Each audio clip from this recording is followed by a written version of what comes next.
welcome. Thanks for your patience as we tried to figure out the technology piece. So we're so happy to welcome those of you online and in the room. Thanks for coming out on a chilly, wet night. This is our second event that we're hosting as the Addison Central SEPAC, the Special Education Parent Advisory Council. We host these community events in conjunction with ACSD with the great support and help of our directors of special education. And we're really excited tonight to talk about literacy. The idea for this event came up when some of us saw Heather Gibo, our literacy coordinator, give a presentation to the ACSD school board in June of this year. And it was really exciting because she was sharing a lot of great new knowledge for the district around how kids learn to read. And it has great implications for all of our kids in gen ed and also in special education. So we wanted to bring that knowledge to other families and hopefully have a robust discussion as well about what this means for all of our kids, regardless where they find themselves in our education system. My name's Mary Slozar. I am one of the co-chairs. My better half is Jen Thompson over here. I'll be just kind of facilitating our night, but we will mostly be hearing from the experts and people who know more about this than I. And then we'll have a nice, hopefully a good section when we can, a good 30 minutes where we can do Q&A and discussion, and you all can join in as well.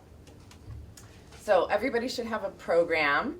On one side, it has basically the layout of how we're going to run the night. We're starting a little bit behind because of our tech problems, but we'll catch up. We will try to wrap up the program around 7 o'clock, maybe a few minutes thereafter. And at that time, we welcome everybody to hang out if you have time. Some of you might have to rush home to kids. We understand that. But if you'd like, please stick around. We found that it's a really great time to connect and follow up on questions that might have come up. And we've got a great spread here that we invite you to enjoy as well. A few housekeeping things. First, a huge thank you to Heather Gibo for coming out tonight and sharing her knowledge and her work for the district.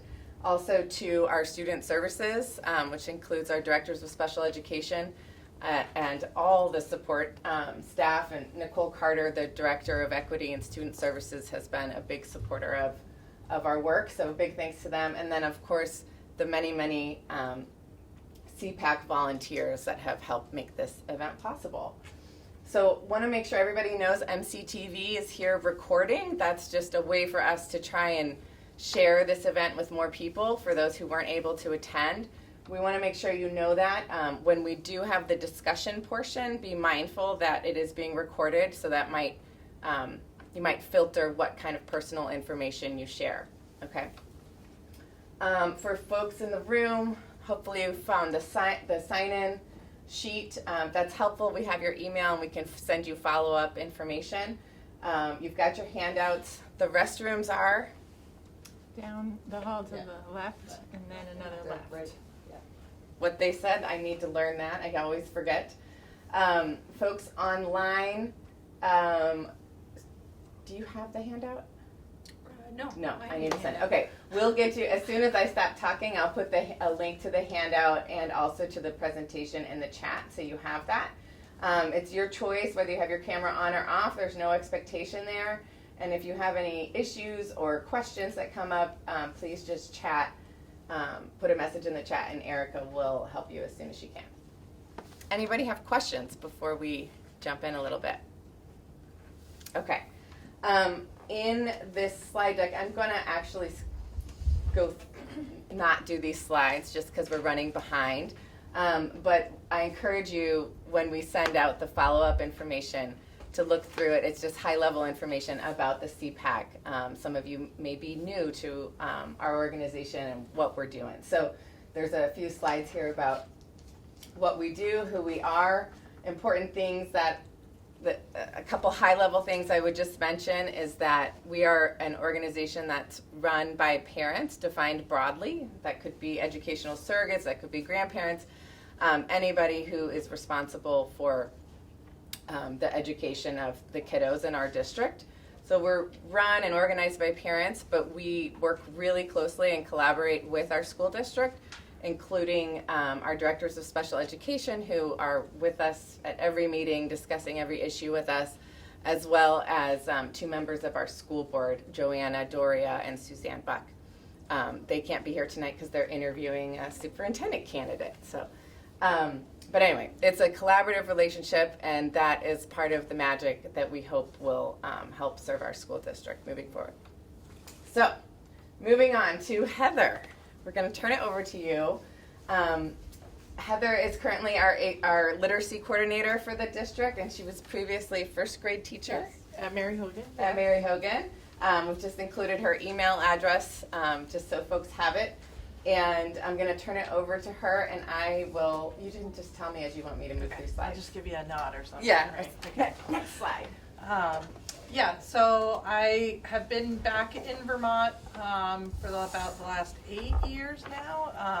I grew up here and graduated from Virgins back in the day, and then have been back in Vermont and teaching or working in the schools for the last 7 years. And like Mary said, I was at Mary Hogan for the first 4 years, and then I've been in this position as literacy coordinator. This is my 3rd year. And so tonight, I just want to kind of talk to you a little bit about how all people learn how to read, and have you maybe come away with a little bit understanding of the complexity of teaching reading of all of our teachers that are doing right now. And also then be able to give you a little bit of information about what has happened in the last couple of years since I did start as literacy coordinator, and the work that we are currently undergoing and what we have ahead of us as well. So that's what I just said because I forgot what's on my slides. All right, so this is, like I said, it's not just kids. This is how everybody learns how to read. Our brain is hardwired for sound and oral language. Humans have been a part of that in understanding oral language and how speech has been passed down for thousands and thousands of years, hundreds of thousands of years. But understanding the concept of writing and being able to take print off of a page and being able to read it has really only been around for about 3,500 years. And it started even with symbols and hieroglyphics and things like that, where symbols may have represented an entire word instead of even alphabetics. So needless to say, our brain has to work really hard to learn how to read, and it has to be taught explicitly how to do these different things.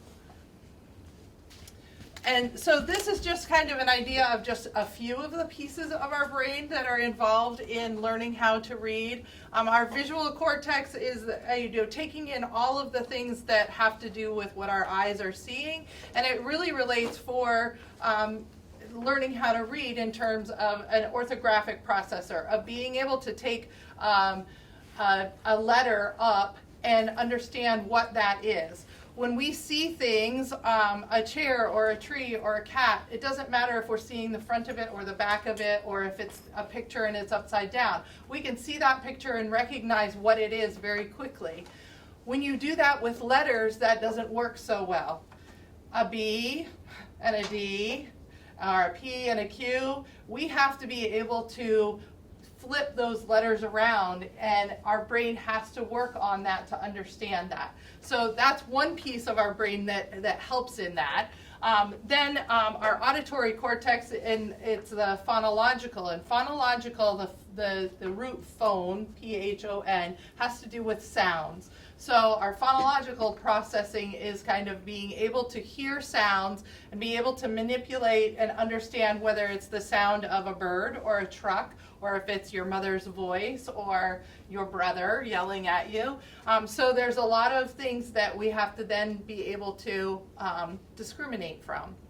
And then we have our other parts of our brain that are involved in reading, the angular gyrus and the inferior frontal gyres have to do with understanding the meaning of a word and also the semantics of being able to understand that one word may have multiple meanings, and then we have to be able to pull that out and understand the context too.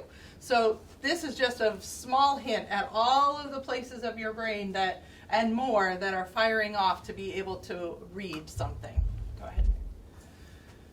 So I want to start by just kind of giving you a background about some of the reading theories that have come through in our past. And so a lot of times when people are talking about the science of reading, you may hear people talk about the simple view of reading.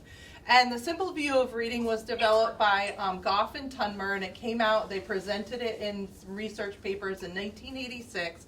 And even though it looks very simple, I think there's, start to understand the complexity, that it's really much more of that. But they broke it down into two pieces. That one piece of reading is decoding, being able to take the print off the page, being able to pronounce words and things like that. And then the other part is related to oral and listening comprehension. And that's how they presented it originally, was that oral comprehension. And that they said that if you had a deficit in either one of those areas, that you would not be able to get to that end product of reading comprehension or taking meaning from whatever you were reading. And that's really our end goal with reading, is to be able to make meaning from whatever we are reading. Then a few years later, Hollis Scarborough presented her model of reading, which is called the Scarborough's Reading Rope. And she broke this down into those two pieces. You can still see that, we have language comprehension and word recognition, but she started to break those down into very explicit things that need to be taught. So under word recognition, we have things like phonological awareness, being able to hear sounds and being able to split things, that decoding, and then sight recognition. And sight recognition, you might hear, especially if you've got a kid in kindergarten or first grade, sight words. And I'm going to tell you a little bit more about that a little bit later, but just kind of think about that. And then language comprehension, incorporating like background knowledge and vocabulary, experiences. But she still had them kind of broken up into two pieces. But as they get wound together, become stronger with an end goal of reading comprehension. Go ahead. Sorry. In 2021, Nell Duke from University of Michigan and Kelly Cartwright from Christopher Newport in Virginia presented this model of reading. And it's adapted from Hollis Scarborough's rope, and it's called the active view of reading.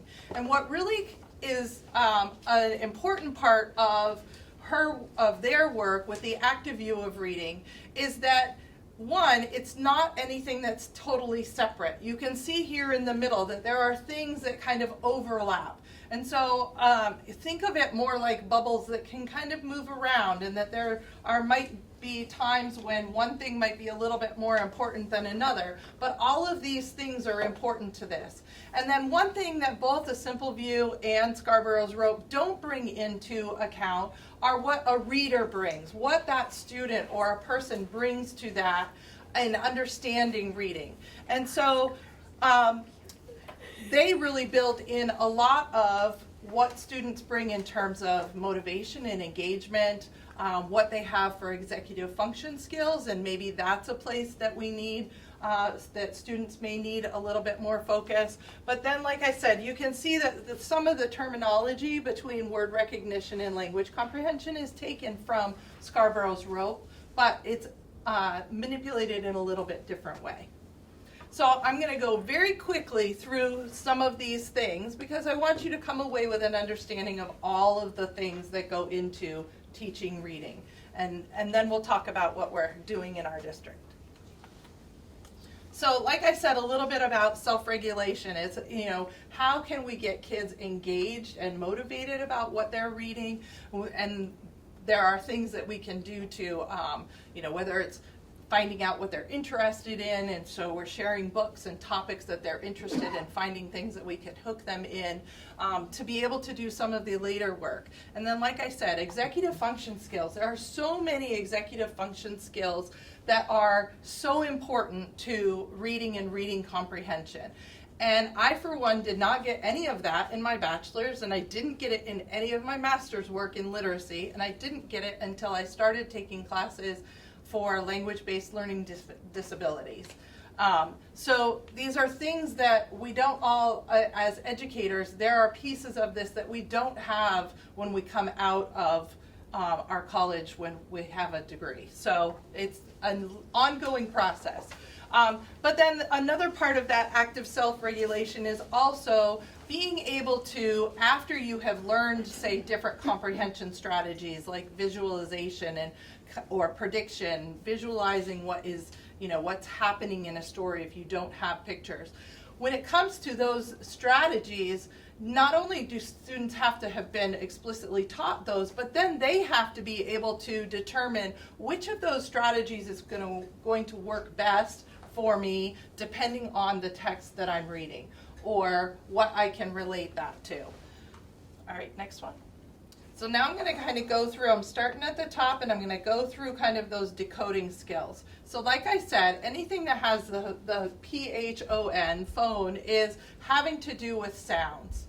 So phonological awareness is a big umbrella term that includes things like rhyming or alliteration, and alliteration is like any word, thinking about words that all start with the same sound and being able to recognize that. It's phonological awareness also has to do with being able to hear how many words are in a sentence. If I say a sentence to you, can you count the words? Or being able to hear words and then being able to split them into syllables and hearing the different things.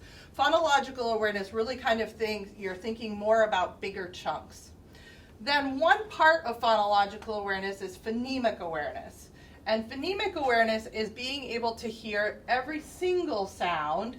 And so this is where what is really needed and our focus on when we're explicitly teaching this, especially in the younger grades. We want to get to this phonemic awareness piece sooner.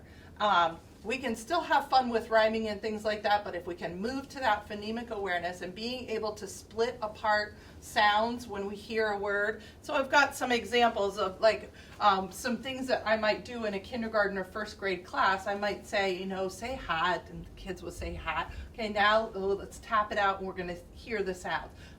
At, hat.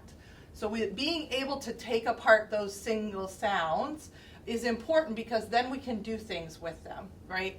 So going on, or I might say, guess my word, here's my sounds, sh, p, and then they would put it together, ship.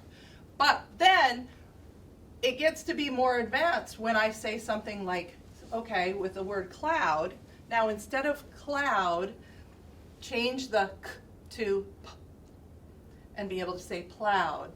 So now we're manipulating sounds. This is not something I'm going to probably do in first grade.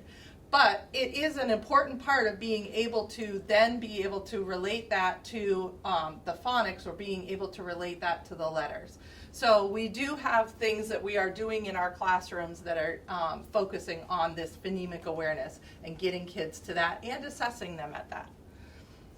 Then this whole idea with, English is an alphabetic language, and so we have to be able to understand that after we've played around with those sounds, which you can play around with sounds with preschoolers before they're learning any kind of that, the letter relationship. But one of those things that you can do is that as we start learning more about that phonemic awareness and playing around with sounds, that if I am doing something where I'm asking them to say, determine what letter that the word starts with or something like that, I may start introducing the letters that go with it. Because we have to be able to make that relationship between what the sounds are and the letters that go with them. So our language, English, has 26 letters, right? That is translated into 44 different sounds, phonemes, that we have to be able to hear. And then out of those 44 phonemes, we can have over 200 different sound spelling patterns of ways that we might spell something. So we're increasing that complexity. There are some languages that might have, say, 20 letters and they have 20 sounds. It's much more direct. English has a much deeper orthography, or it's more complex because we take so many words from different languages as well. All right, next one. So part of that, we talked about the sounds, we talked about how we want to make that relationship. Well, what's happening in our classes when we bring those letters in is called phonics. Once we introduce those letters, it's not just the sounds anymore, now it's phonics. Our district uses a phonics program in grades K through 3 called Foundations from Wilson Language. And it is a really good program in terms of it is very systematic, it's explicit, and it spirals. We have a lot of review from one year to the next, and it continues to build on that. You can go to the next one. Another part of decoding is once we've kind of figured out some of those words, and we've got kids, in kindergarten and first grade, and they're trying to read those words, then we want them to be attending to the print. And so we want them to think about that as they go to a story or a looking, that they are going to use that meaning and the structure of a story after they've kind of taken a first look at really looking at the word. We want them to focus on the words that are printed, and then be able to think about what is that context, what is that meaning, what's happening in the story. So that's another piece of all of this decoding. We're kind of getting a little bit more complex as we go through, right? So I told you that they mentioned sight words. So sight words, a sight word is any word that you know automatically. By looking at it, I can pull it off the page just like that. Very often, and I'm trying to get our primary teachers to change this language, very often they might send home what they're calling sight words. What they are sending home is called high frequency words, words that we see very often, that we want them to become sight words, and we have different ways of teaching people that and kids that, but to be able to understand and have a word become a sight word, there's steps that we have to go through. Remember that we're hardwired for language, speech. So in learning those words, we have to come back and relate it to those sounds.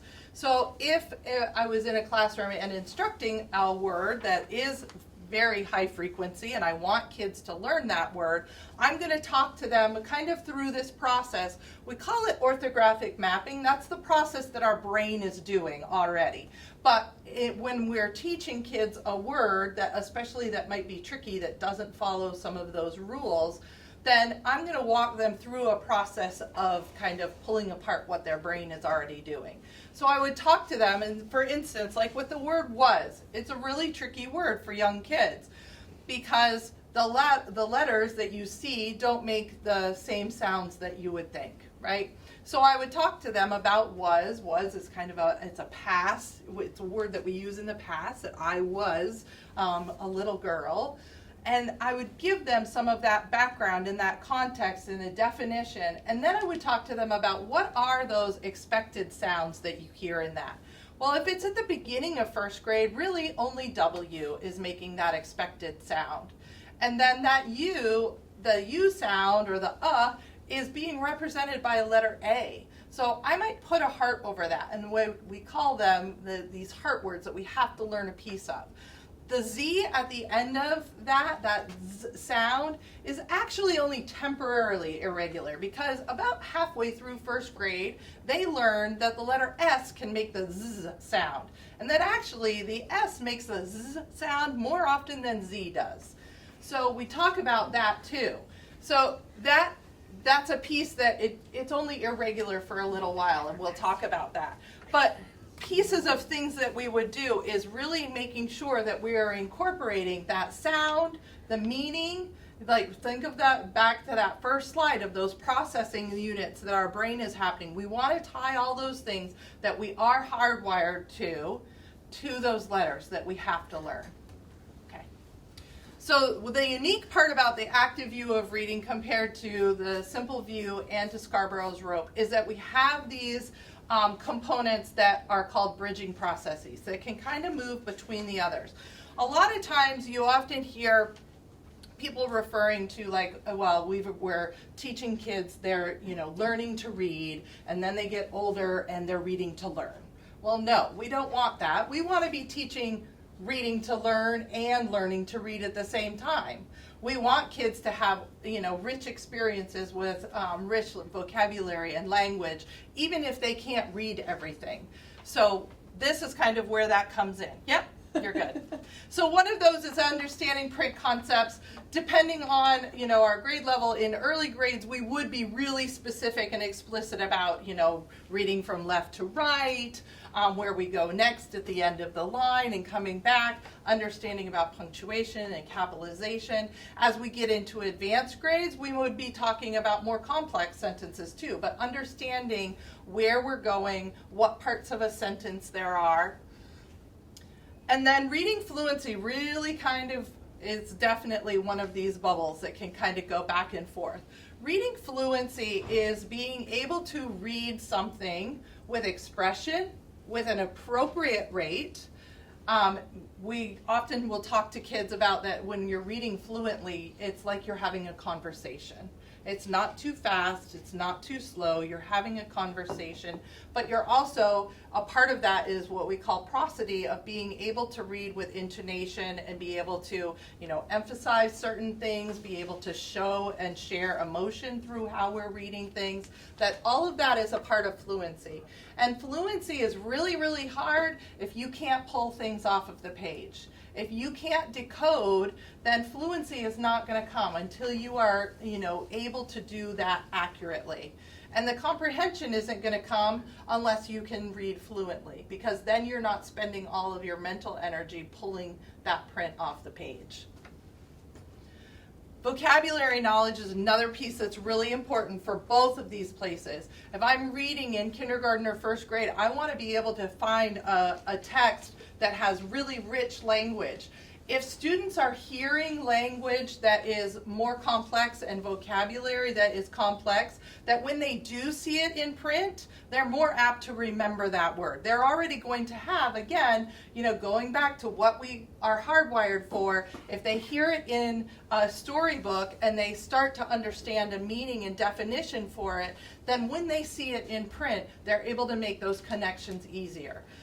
We are really focusing for our district, our IB units, when we have K through 5 in our PYP program, we are building the vocabulary in. So our IB units were first written and designed through our science and social studies standards. And then since we've been building them over the last 8 years, we've been pulling more and more into it. We've been pulling our writing standards, our language standards, into those units so that we can have more of our content that is all tied together.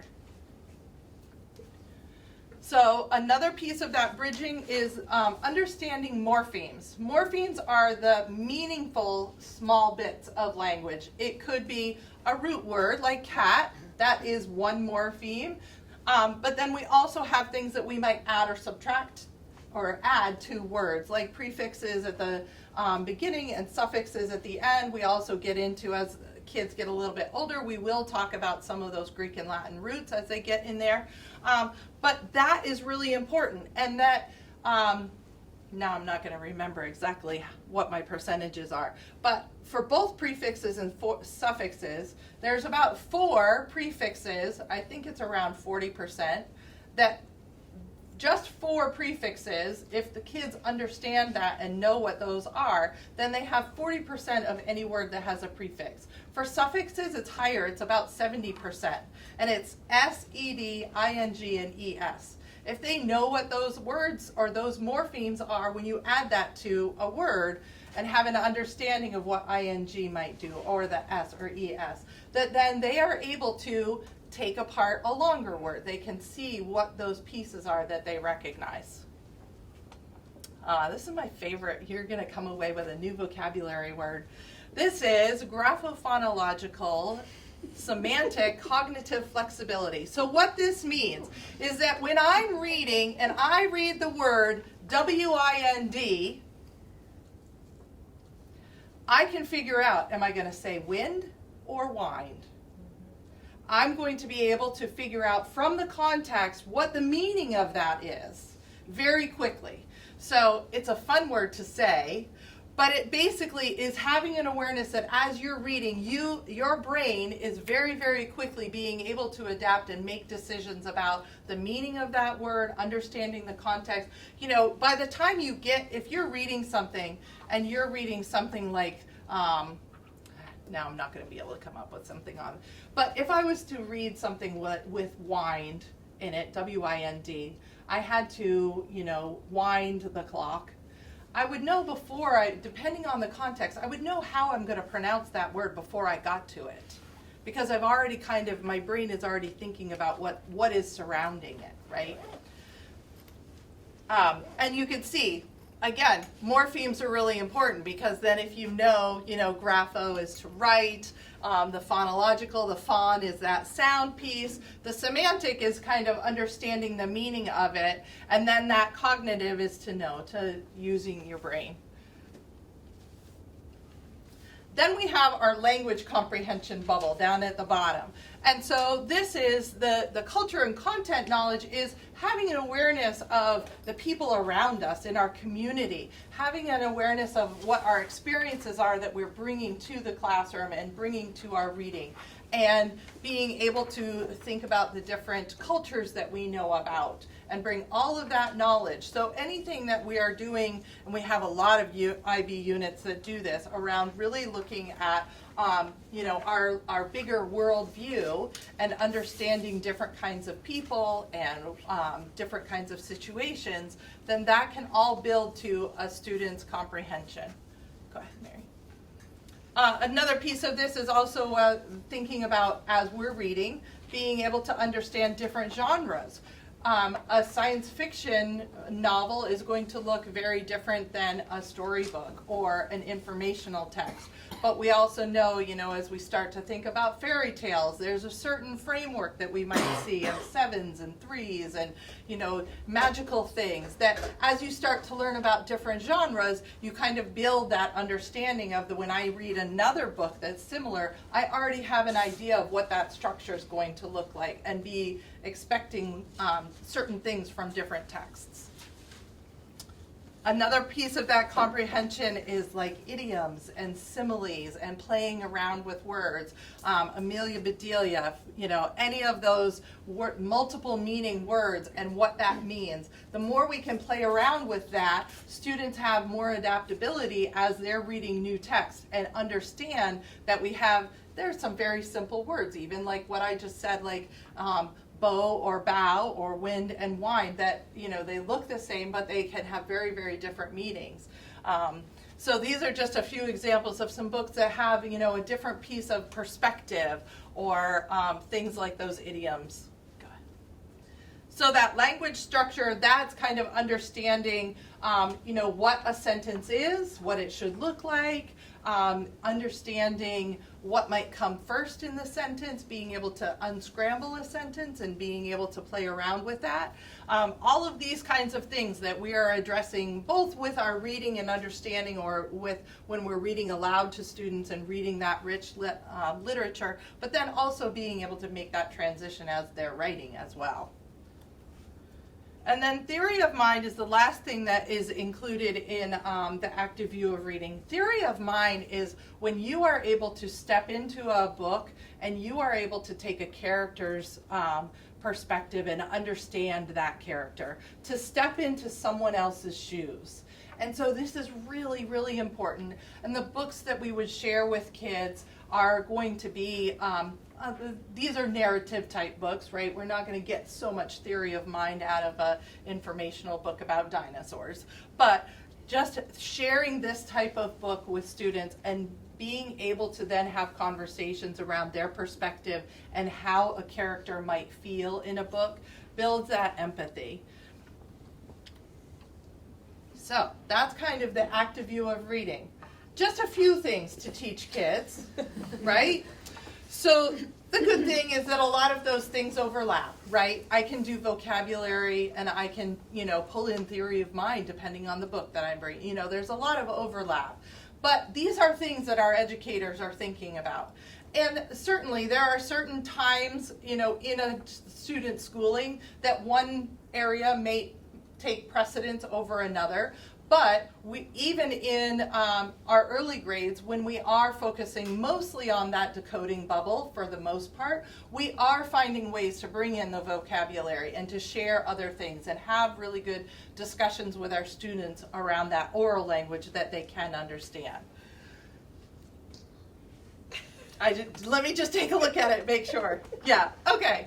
So I just wanted to say, when I started in this position 2 years ago, I was kind of tasked, my early thing was go out to the schools, learn what's being done, start evaluating and kind of do a very, very simple needs assessment kind of thing of like, see where we are in terms of, we have 7 elementary schools, see what is being done that is consistent, where we may need to build more consistency and things like that. So that's what I spent pretty much the first year really doing. And then getting into classrooms and working with teachers as well. And yeah, you can go to the next one. So last year, and I know that it's linked, it's on our website, on the ACSD website, if you scroll down the first main page, down towards the bottom it says literacy and ACSD. And I wrote a literacy report that I did report out to the board on last spring. And that is really built from a lot of the work that I did in that first year and a half. And one of the things that we have found that really isn't surprising overall is that in looking at the data, and for elementary, that comes from SEPAC at that time. Now we have VTCAP. And we're also looking at some of our universal screeners that we use. But that right now we have about 30 to 40% of our students overall that are scoring below proficient. So that's certainly, we have a lot of room for growth in that area. So some of that work that is underway is that when I was going around most of our elementary schools, predominantly what I saw is what can be described as, and you would see this a lot, is called balanced literacy. This idea of, it's really kind of a follow-on from whole language, that this idea that if we put really good literature in front of kids, they're just going to kind of absorb it and be able to do that. We might have some phonics instruction, but it's not really well planned out. We might see a need, we might teach one thing, and then we move on and teach something completely different the next day. And so we also have had and still have several level texts in classrooms and in libraries that are not based on the phonics that students are learning. And then, again, there are pieces of balanced literacy that are really good. That rich literature that they are bringing into classrooms and things like that is still a part of what we want. But we are trying to move to a more structured literacy framework, where in terms of structured literacy, that we have a better understanding that students need explicit instruction. We can assume nothing, and we have to figure out exactly where students are so that we can meet their needs at whatever grade they are and age. And it could be that we have a 4th or 5th grade student that may need work on phonemic awareness to be able to make those relationships in that spelling. Or that we have students that might need more practice with something, a lot more repetitions. But we need to be explicit and be able to model those things for students. So this is kind of what we're trying to move to. And we are doing all of this is current, that's happening, and like I shared, we have a much more explicit focus on vocabulary. A lot of these things I've been able to do some training on with teachers, and then it's going to constantly be something that we come back to and build upon every time. So, like I said, we have foundations for our phonics program. One of the other really exciting things, and I love them, was at the end of my first year, right? We had them last year, right? I was able to get a grant to get decodable texts. And decodable texts are texts that we have them for K through 2, and they are based upon whatever phonics they are learning. So whatever phonics pattern, so I was in a first grade classroom, they're working on words that have 3 letters with a consonant, vowel, consonant, where they've started learning digraphs, which are 2 letters that make 1 sound, like SH for sh. So the decodable texts that we have are directly aligned. They're called geodes, and they're from a company called Great Minds. They're directly aligned with our foundations instruction.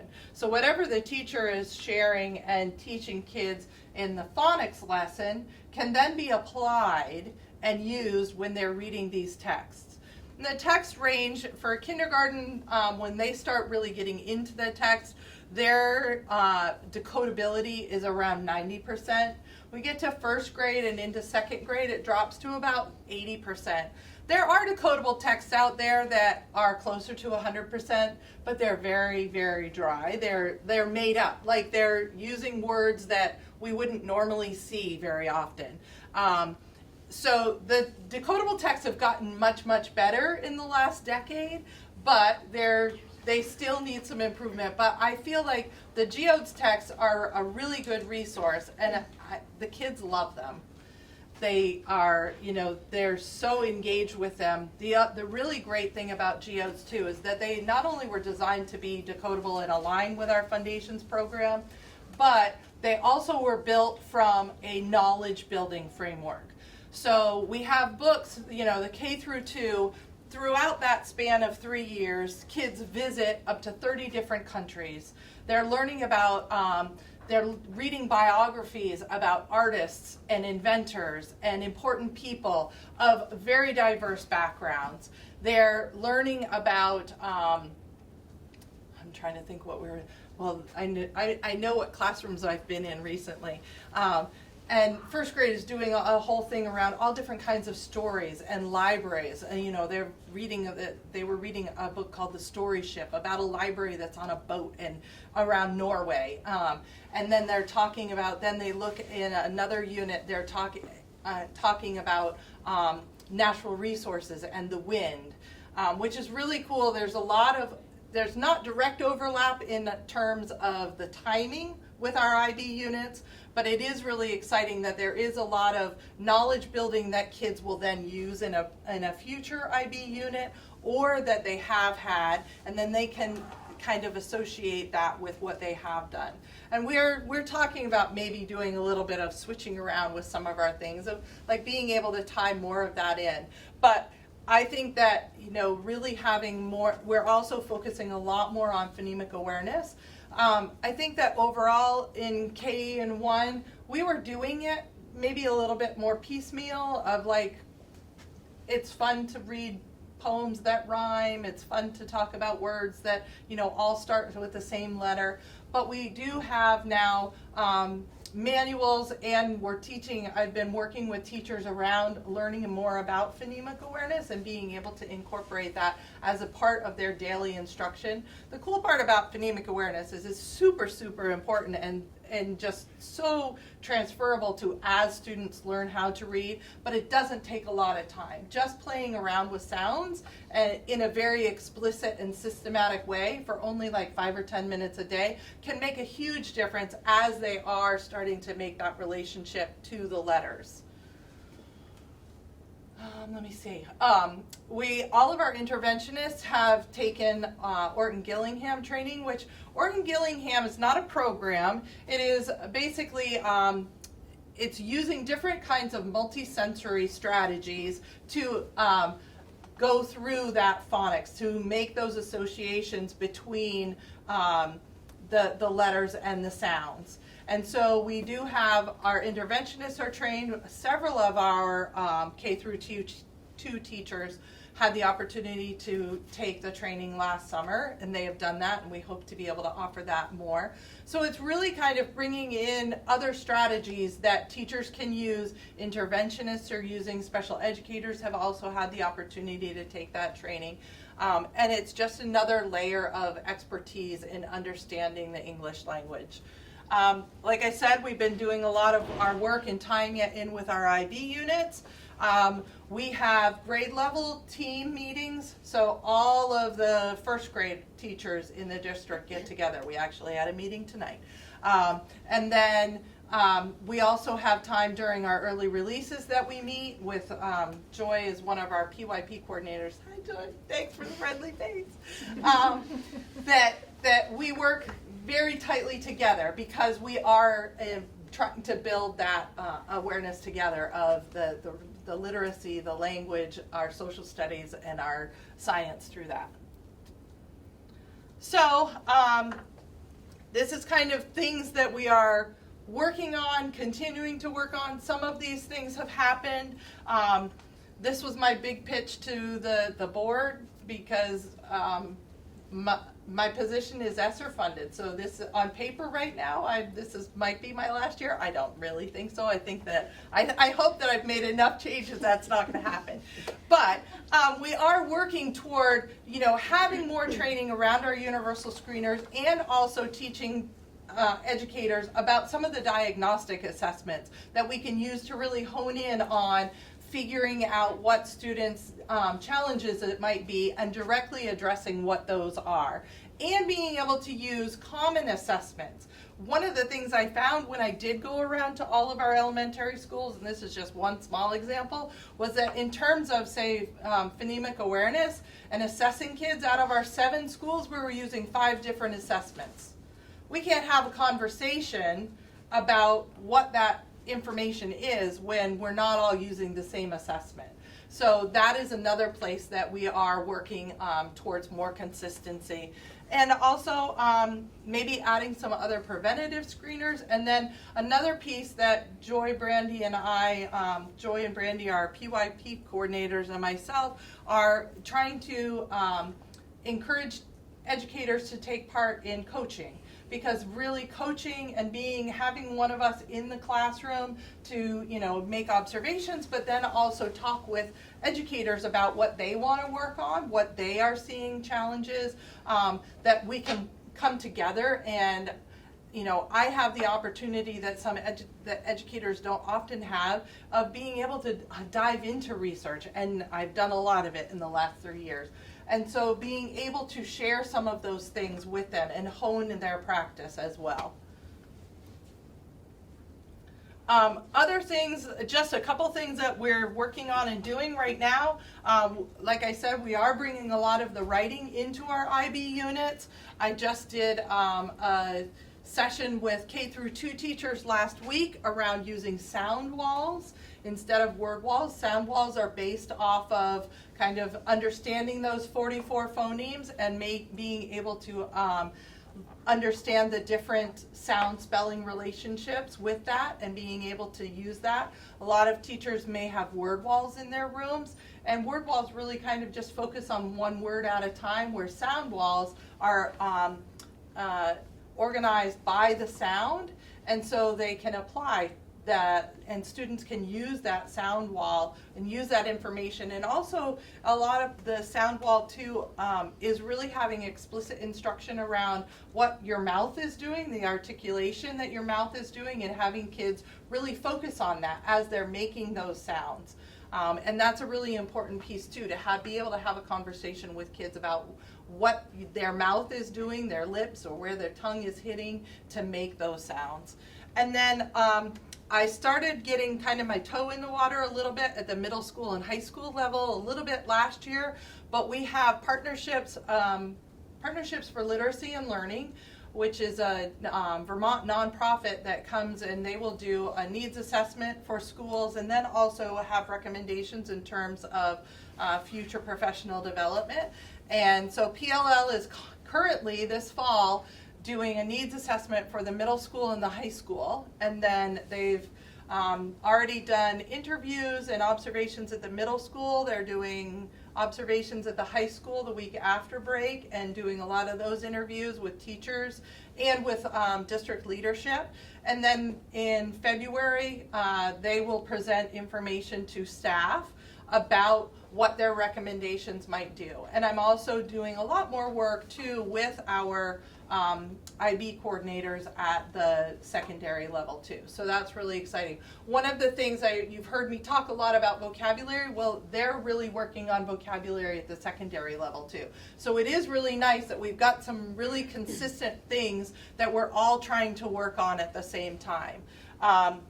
And then we also have a small cohort of educators that are attending some training with Dr. Sarah Lupo. She's from James Madison in Virginia, and she has worked with different educators in the state. I think this might be her second or third year, working with different groups. And so I'm a part of that, and we, like I said, we have some educators at both the middle school and the high school that are attending that, and then having kind of debrief sessions throughout the year and working on other ways that we can bring some of that learning to other educators at the secondary level.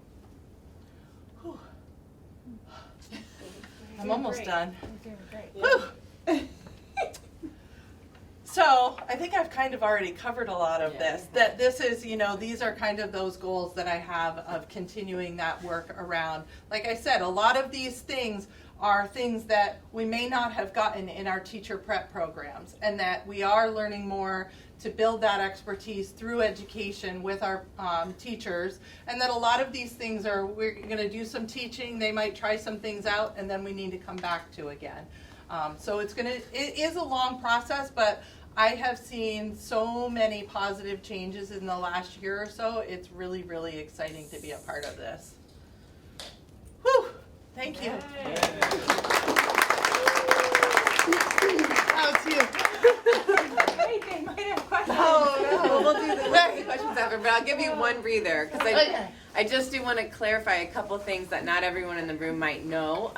Heather referred to IB units a lot in her discussion. That's International Baccalaureate, which is kind of overarching framework, curriculum that guides the district's curriculum. I feel like I'm using that word a lot. Yeah. So I just want to give that context. And the other is around ESSER funding. ESSER is a federal grant that schools got during COVID. And so Heather's position and a lot of our literacy, all of our literacy? Not all of them, but most of our literacy interventionist positions are also funded through that. So that's a temporary funding source that expires this year. And the board, our school board right now is trying to figure out how to magically keep all these positions and continue this great work. So just to give you some context on what those things are. So without further ado, I think we'll just turn it over straight to our directors of special education, Tracy and Laura. Do you all want to sit? Do you want to stand? Where do you want me? I don't know. Come on up. Hold on. While they're getting ready, I'm going to ask. Just sit and then we can. Great, I'll move my stuff. Yeah, and then Meredith, can I ask you to check your email so you can post the files that I shared with you? Thank you. Sure. Or you don't want us to? Oh, you can. You want to do it yourself? Great. That way we can see it. Yeah. Great. So I'm Tracy Harrington, and I'm the director for the elementary schools that are in the outlying towns. I'm Laura Nugent, director focused on the Middlebury campuses.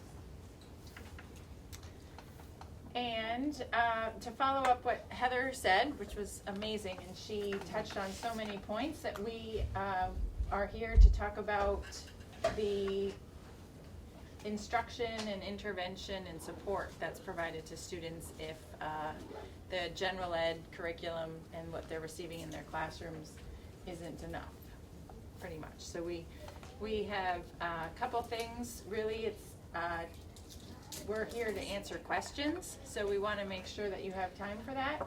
But many times you'll hear instruction referred to as tiers. Sometimes it's layers. But the tier 1 is what's referred to as universal first instruction. So what Heather was just talking about is really tier 1. So that's the goal of first instruction for all students. And that is, proven again and again to be the most important aspect of a child's education, is the quality of their first instruction. So we put a lot of our resources and energy into that, and making sure teachers have the training they need and the opportunities to improve their practice and the support that they need so that we can have high quality first instruction. After that, we refer to it as tier 2, which is if they need a little something more. So if they have received their first instruction and they're gonna just take a little longer, or they need it a different way, that's often tier 2. Our field is actually the 3rd tier, right? So then if we think about students with disabilities or students who have had opportunity for intervention and they continue to struggle, sometimes that means that they are evaluated and receive special education. So we can touch on that a little bit. You know, is it an appropriate time just to share that not everybody agrees that tier 3 is special education? I don't know if this is a place to get too far into that, but if you do hear tier 3 and people saying it's not special education, there's some disagreement in that area, so you know. So one of the things that we do, and that Heather alluded to, is in order to make sure that we are serving all students the best of our ability, we need to have assessment, right? It's a pretty essential part of a school system's data collection, and collecting data is how we can make decisions. And so what we've done in the last at least 6 to 8 years is roll out universal screeners. And that's something that all students get. That's what the universal refers to. We assess all students, and then we can compare how they're doing towards grade level standards usually. Those are considered on grade level assessments. And they're generally quick. The VT cap is the one that is state mandated. We implemented that last year for the first time. Before that it was SEPAC. That's like the big bad standardized test that we have to take. You can say what you want about that. I'm not going to talk about it. But the second one is FastBridge. So that's a assessment system that we've adopted as a district. And we start with kids in kindergarten. They do a one-on-one, so the teacher sits with them and administers an early reading assessment. So it's really kind of an inventory of where they are for their really early literacy skills. A reading is adaptable, so the A is it adapts. So that's for kids, I think they might start in the middle of 1st grade, I can't remember exactly, but they sit on the computer and they complete that so that it, depending on the answer they give, it might adapt down or it might adapt up. So relatively quickly it can give us a score that compares them to other grade level peers. Towards the standard too. You can have it compared to other peers, or you can have it based on a benchmark. So that's useful information. This year we started with FastBridge in the middle and high school. So that was the first fall of implementation. And we also do curriculum-based measure. That's what CBM is. So that's an assessment of reading. And we start that in late first. Middle. Mm-hmm. Middle, like winter. Mm-hmm. And it's through 5th grade right now. We didn't do it in the middle and high school, but we are looking at doing that as a second measure. So once you collect this first sample, oftentimes it helps us decide what are we going to do next. It's not the last measure, it's just the first. There's also assessments in math and social emotional wellness that we've been doing as a district. So these are kind of like our district universal screeners. I think it's a good time to also mention that the first assessment, VCAP, has a separate one for kids at the lowest, roughly 3% of ability to access education. There's an alternative assessment to the VCAP, which is geared to measure incremental learning for kids with severe disabilities. Can I ask you guys to try to project? It's harder to hear you back here. Oh yeah, sorry. Thank you. Absolutely. So after the assessment is completed, and we think of that as screening, start by screening students, then we will decide what interventions, if any, are necessary. So we do screen students 3 times a year, The principals then lead a school-based team in reviewing the data, looking at additional data points, and identifying students in need of intervention. The interventionists and classroom teachers provide targeted intervention determined most appropriate. Then we progress monitor to ensure the intervention is effective. So that's just a broad overview of how kind of the system of intervention is intended to work. It varies from school to school. It's part of the work that we're doing as a district is to, like Heather said, we're working on coordinating our systems, building common practice. For anyone who's been around for a while, we were many districts, and now we're working towards being more aligned, and it's a process. But we've come a long ways. In conjunction with our work, we're always communicating with families. We would, parents and guardians can certainly request assessment information and progress data. That's something we haven't developed yet in terms of a system, so you can see we're working on that we have been implementing the FAST for a while, but it's typically been a tool to inform the school-based teams. Parents have the right to that information, so at this point you can ask the principal for it, and we're working on how to get that information out to families in a more streamlined fashion.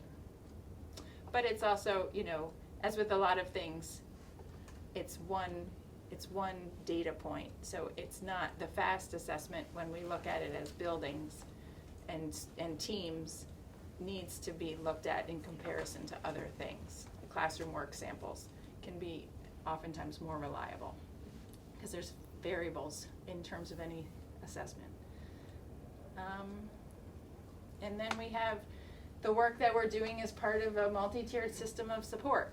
So when we are working on supporting students in that tier 2 realm, it's often in something called the educational support team, or EST. The parents or guardians come and meet as part of the team periodically, hopefully somewhere within 8 to 10 week increments is often what's recommended. In that process, you look at the student progress, how they're doing, what are the next steps, what are some interventions we want to put in place, how are we gonna try and help them, improve.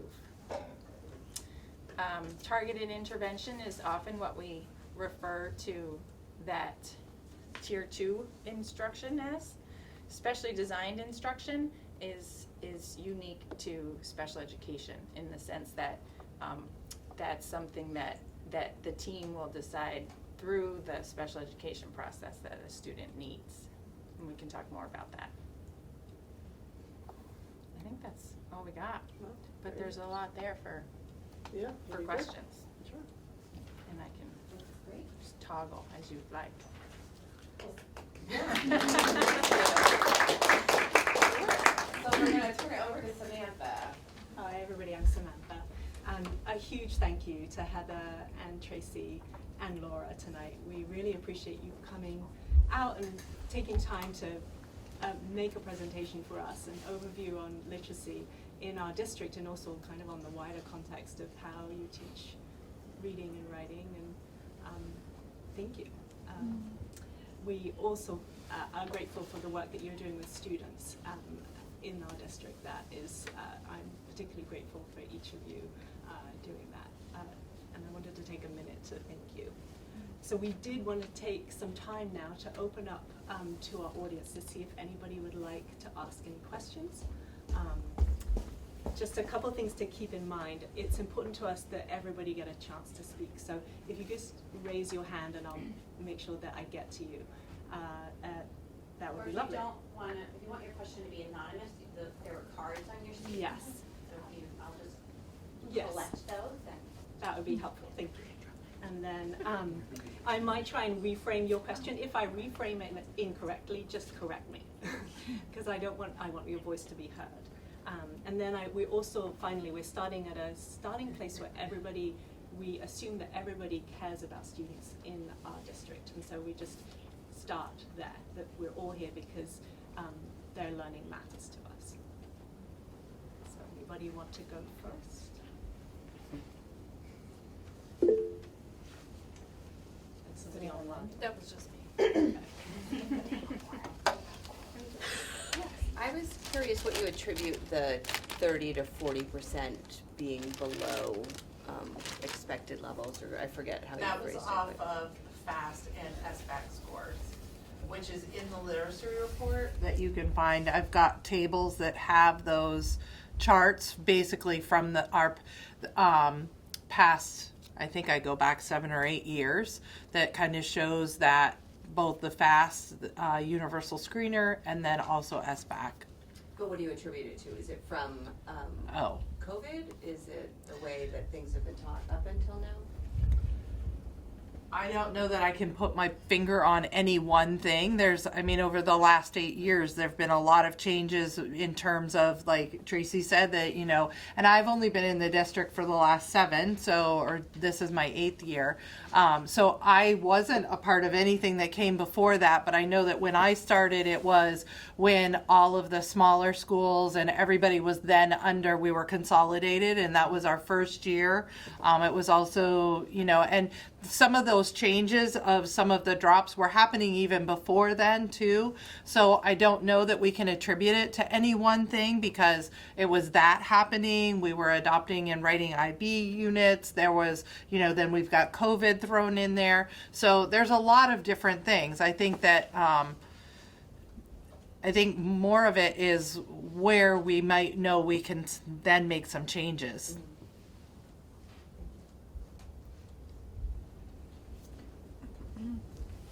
Kind of adding on to that, or a question. I mean, with the prevalence of neurodiversity or disabilities within our community, one would expect that there is some portion performing below normal, in big air quotes, right? So a percentage of that would be expected. So that would be true, and the national average for kids with disabilities is about 17%. Of course, they're not all reading disabilities, right? But that's an important factor. I also am sitting here thinking I couldn't point to anything, but I feel as though that percentage of challenges is consistent throughout the state. Absolutely, across the country. Yeah. Okay. I just feel compelled to build off of this. Sorry. To say maybe that's expected when we're using a balanced literacy approach. But if we're using a structured literacy approach and have an appropriate MTSS system in place, our kids with disabilities should be able to read. Most. Well, we would hope all of them, and we try to make sure all of them. Well, right, but I always hedge because I have a history of being an intensive needs special educator, and some children are not going to meet the same bar as all the other kids, even no matter, because it's just the nature of their disability. Yeah, but like a child if their only disability is dyslexia, for example, they should be able to learn to read if they're given appropriate instruction. That feels appropriate. Okay, yeah. Yes, Jen. I just had a question about sort of the accountability of shifting away from whole language or balanced literacy to something more evidence-based and science of reading. So for instance, in one of my children's classroom, we still have posters on the wall encouraging the 3 cueing. Look at the picture, look ways to learn to read. Number 1 is look at the picture. So is this sort of a build it and they will come strategy, or what sort of accountability is the district putting on schools to make the shift? I think it's an ongoing process. And I have no evaluative power of anything. So mine is I'm putting that information out there, and like I said, I'm doing things like trying to get in and coach with teachers that are willing. That's a piece of it too, is that our coaching model right now is not designated by anybody but the person that would like to have coaching happen. So I think that I do hope that is an area that can continue to grow as word gets out that Heather or Joy or Brandy is doing great things with this teacher, that will come. But yeah, it's a partnership with our administration and central office as well.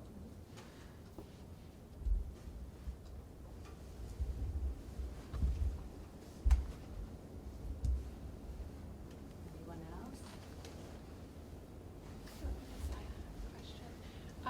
You mentioned like the frequency of monitoring progress. So if a child is receiving intervention services, did you say that like the frequency of meeting with the team to review the progress is 8 to 12 weeks? 8 to 10 is one of the recommendations, like the time frame for an EST. Sometimes the monitoring of the progress is more often, so that could be every 2 to 3 weeks, could be every week. It depends right now, but there's a more frequent check-in on how the student is doing. That's progress monitoring by the provider, could be the interventionist, could be the classroom teacher, and then that data is collected, and so looking at that data at like an 8 to 10 week turnaround is usually what happens. And so for the team check-in, is like the parent involved in that meeting? So, I mean, the EST process is another example. It's definitely varied from school to school. It still does. That's something that part of our MTSS is tightening that up, and I think student needs vary as well. So it could be that the goals that the team agrees to feel more reasonable for like a 3-month turnaround, and some might think it's a 2-month turnaround, and so it varies.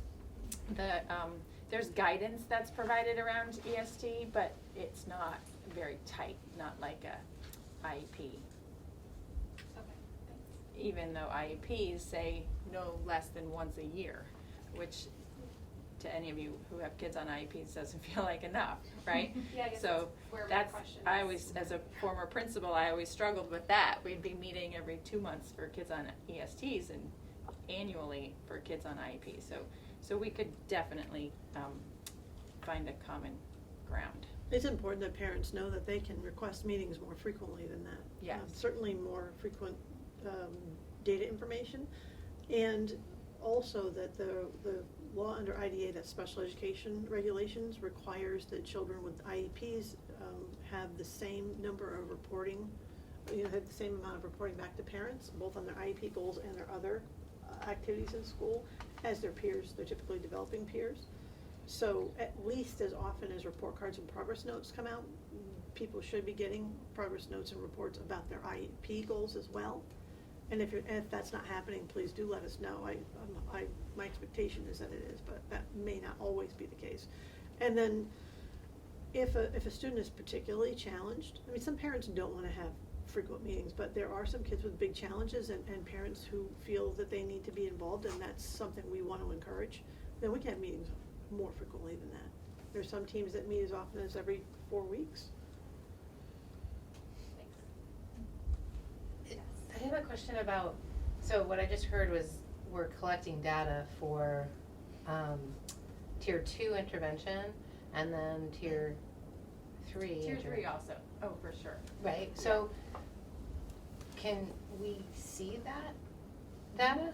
Yeah, you can ask for it. That's one of the things I mentioned in the slide that hasn't been fully built yet, and just at the early release day last week, was it? We had interventionists working on like a common process for sharing data regularly. We're working on it, but for now, until we have that, you have the right to request data at any time, your child's information. Great, thanks.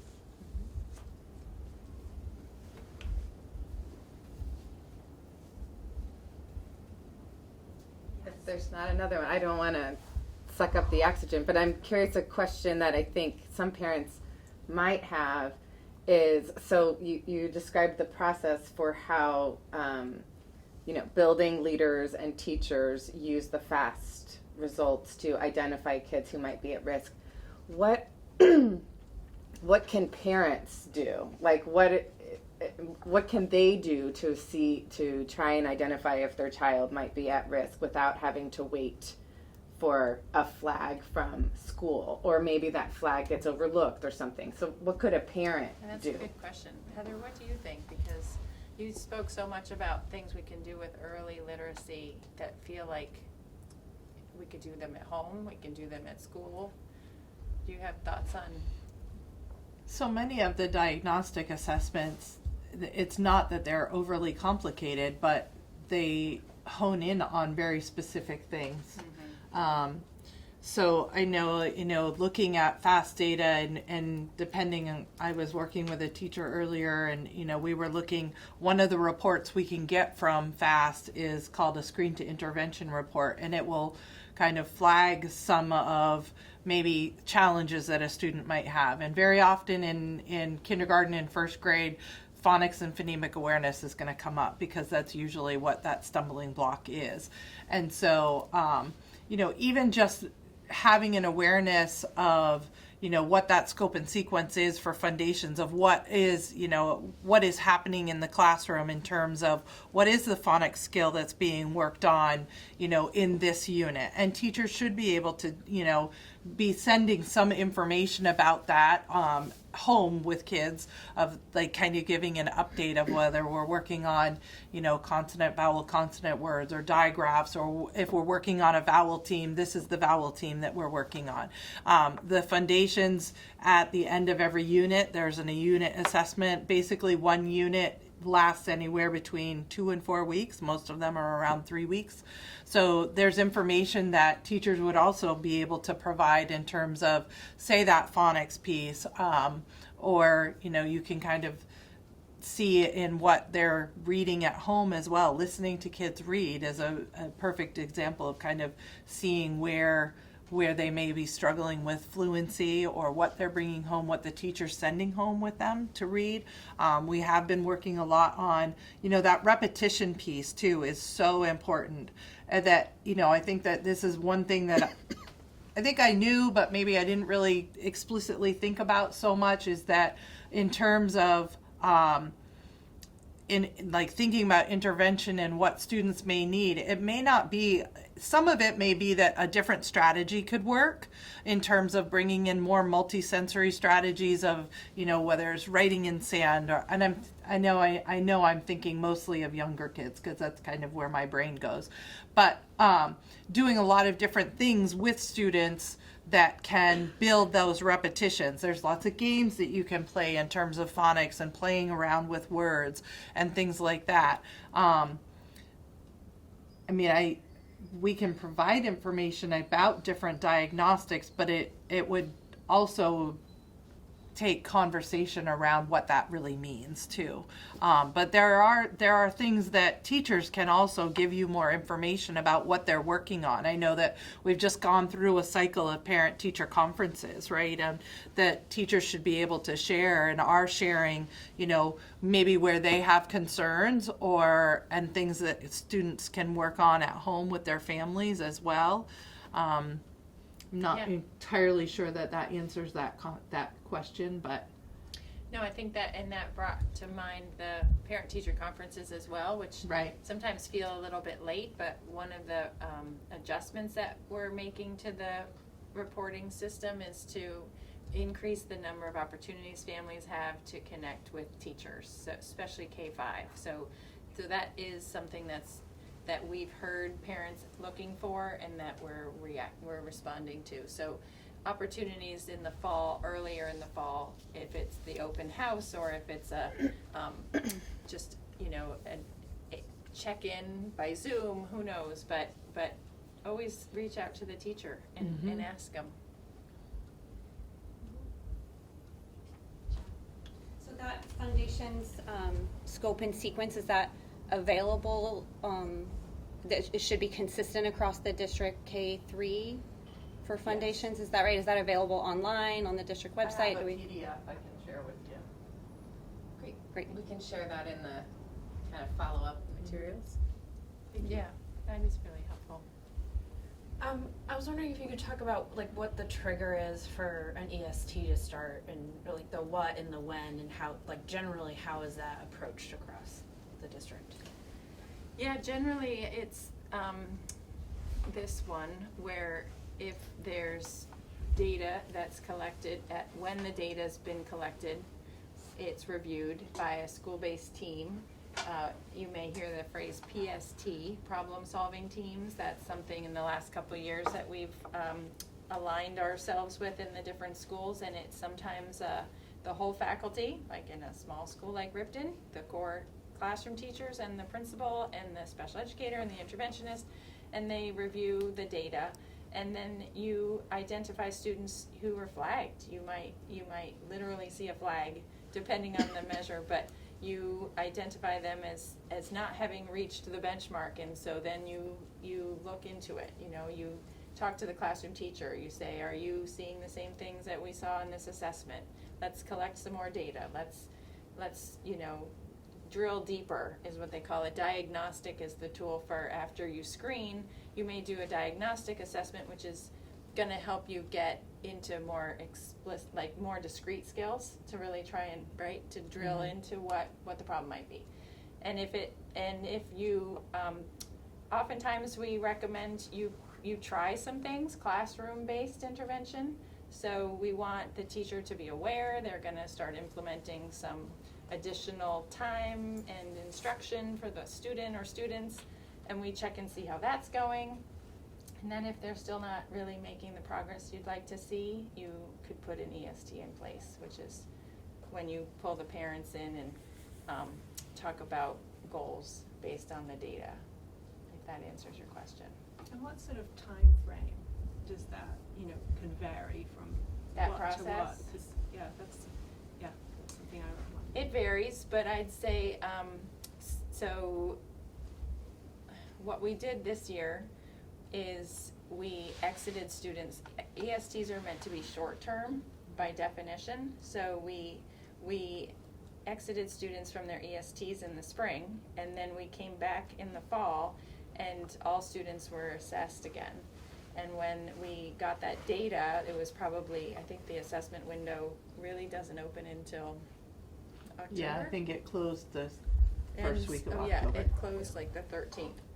So by mid-October, you have a sense for what students we need to start to support in class, and then I would say by end of October, you might identify some students for a formal intervention, targeted intervention. So the classroom-based intervention is sort of 2 weeks, a month, like how? Yeah, maybe a month, maybe less. It really depends. Okay, interesting. Depends on the data that you collected. Some students, this is something that we're working out, these wrinkles that we're working out, but when you have a student who exited in the spring, but you know that they're going to come back and need support again. It's not like they met their, benchmark or the grade level benchmark. Then you can start that process more quickly. Yeah. And other students, have just perhaps come on your radar, so you want to see what we can do in class. I mean, there's different strategies out there. Yes. I just want to say thank you, because I didn't know that you exited people from EST and then revisited it in the fall. And that's a beautiful way to not track students and to also give them an opportunity to have a restart and a boot. So many things can happen over the summer, and it could be a situation or dynamics in class that then changes for the next year. Having just had a conversation about one student who's just blossoming, amazing, doing amazing things in the last last month, and that gives everybody a chance to a fresh start. And you also are being attentive to the flags that say that, this student still really needs support. I really didn't know the process as clearly as you just said. That process is fairly unique to this district. Thank you. I'll be honest with you, I wondered about the logic, but I will tell you too that at first, and now it makes complete sense, having come from other districts. I've seen kids on EST plans for a long time, you probably have too, I would imagine, and it just never, they might just be a hair below meeting meeting the benchmark, and yet not really getting any significant instruction. And this is a really great way for us to reset, as you said, and also giving kids a chance to really blossom and not necessarily have that designation. It does avoid tracking, I agree. I have a question sort of following up to that, Laura. So you talked about kids who are on these EST plans for an extended amount of time, right? And so my understanding is that the sort of response to intervention model, right, is that we're doing this short-term targeted intervention, and then if students haven't responded to that intervention, RTI, then that's going to trigger further assessment and evaluation. So how do we avoid kids being in this middle gray zone, this sort of no man's land, and they're not drowning because they're getting some support, but then they're maybe getting just enough that we're never really addressing their needs, and we're never really providing like the intensive intervention that would move them to being a better reader. I would posit that's the responsibility of the district to create a system, and which is what I've seen this district do, and which again is unique. It really is. I'm not saying it's the only school district, but I've not seen this in other places as much, where people are really looking at the causes and looking at all these screening methods and having a real process. Addison Central School District is a very process-driven district compared to others. So it's certainly not perfect. Yeah. We're working on it. I mean, I think that's a good question, and it can vary. I know, I guess in my experience, there are students that would be on an EST and it would feel like they were making progress towards, closing the gap is what you can often say. So you have a trajectory of where students are when they go from grade level standard to grade level standard, and some kids are right below it, and then are they increasing at a quicker enough pace that they'll close the gap? Does the rate that they're improving change based on the intervention? Like, is the gap closing because of the intervention? Is the gap just sort of staying the same with the intervention, which is usually your red flag? Like, okay, we are doing some targeted intervention here, and the gap's staying the same.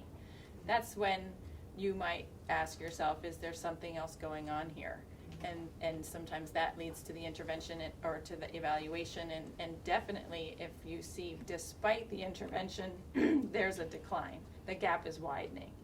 But if you have kids with intervention who are like just below the cusp, and you feel like Liam said, it's like they might just need that extra time, and they're going to get to the 4th grade standard by the spring of that year or something, then it just depends.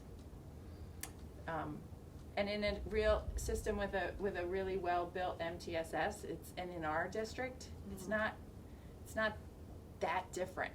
Like, we can provide some pretty targeted, high quality intervention to kids who are still tier 2, and